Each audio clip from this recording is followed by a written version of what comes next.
6h23, a gente conversa agora com Alex Agostini, que é economista-chefe da Austin Rating. Alex, bom dia, obrigada pela sua participação aqui no CNN Money. Olá, Priscila, bom dia a você e a todos. Alex, ontem a PEC foi aprovada então em primeiro turno na Câmara e a grande mudança é a redução do prazo de 2 para 1 ano. Por que o mercado viu com bons olhos essa redução, mesmo com os valores mantidos? Olha, não sei se foi exatamente e exclusivamente, o mercado reagir de forma positiva por conta de uma redução do prazo aí do cheque em branco que o governo vai ter para estourar o teto, E também não sei se foi por conta de tirar parte do gasto com o auxílio ou Bolsa Família, qualquer que seja o nome, acima do teto de teto de gastos, que o STF já tinha autorizado. Mas, de qualquer forma, eu imagino que uma parte positiva da reação do mercado financeiro, dos investidores, é que esse cheque em branco ele não vai durar 4 anos e também não vai ser por um tempo indeterminado. Vai ter um período de 1 ano.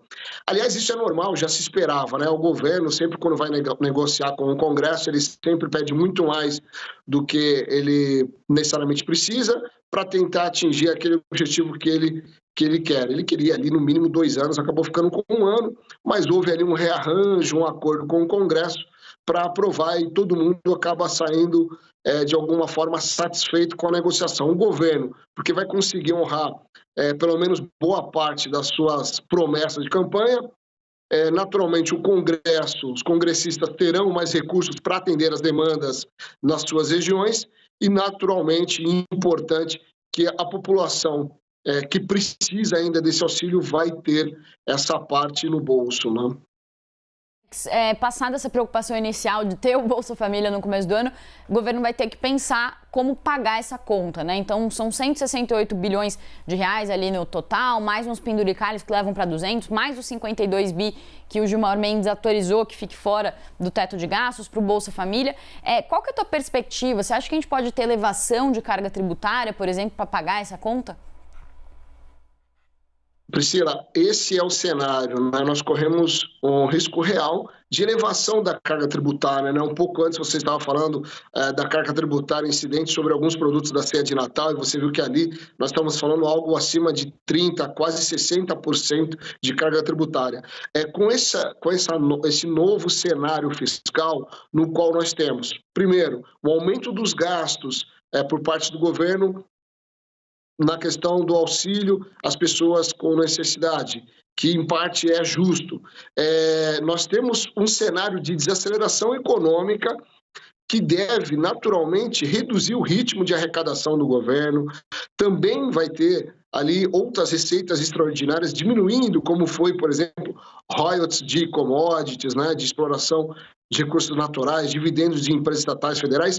Nesse cenário, a conta não fecha. Se a conta não fecha, é esperado sim uma discussão, pelo menos um início de discussão de aumento da carga tributária. A gente pode ter, por exemplo, uma CPMF voltando travestida com outro nome, nós podemos ter fim de desonerações, Nós podemos ter ali outras situações de aumento da carga tributária, mudando um tributo ou outro, porque, infelizmente, hoje o país não tem como reduzir a carga tributária, porque o país gasta muito, gasta mal, mais de 95% do orçamento são despesas obrigatórias, ou seja, é o dinheiro carimbado, sobra 5% para o governo ter flexibilização. Então, se não houver um pacto pró-Brasil ou uma reforma pró-Brasil no sentido de reduzir despesas e melhorar a racionalidade do aparelho tributário, Priscila, eu não vejo outra saída a não ser ter uma elevação da carga tributária, infelizmente,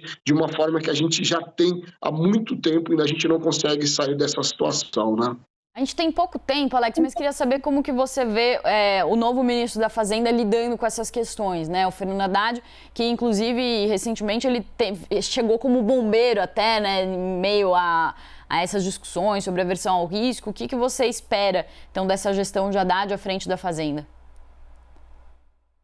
Olha, Priscila, nós, como estávamos discutindo ali antes do governo anunciar os ministros, principalmente da Fazenda, que é um cargo extremamente importante, nós já sabemos que teria que ser alguém mais alinhado a essas ações populistas do governo, ou seja, alguém que aceitasse fazer essa gestão fiscal do país, tendo do lado muito mais a questão do gasto do que reduzir as despesas. Então, Haddad veio para ser ali o avalista do governo em gastar mais do que se espera. E aí, claro que é uma expectativa muito negativa.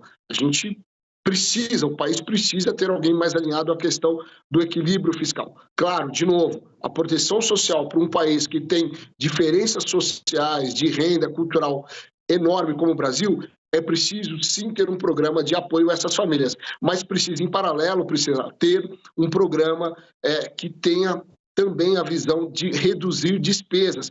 Tem que ser encaminhado urgentemente, por exemplo, uma reforma administrativa. Nessa situação, se a gente não tiver algo em paralelo para reduzir as despesas, a gente não atinge o equilíbrio fiscal e isso vai tirando a credibilidade do país. Investimento, geração de mão de obra, tudo isso vai se deteriorando ao longo do tempo. Certo. Alex Agostini, economista-chefe da Austin Rating, muito obrigada pela entrevista. Ótima quarta-feira para você. Para todos nós, Priscila, bom dia.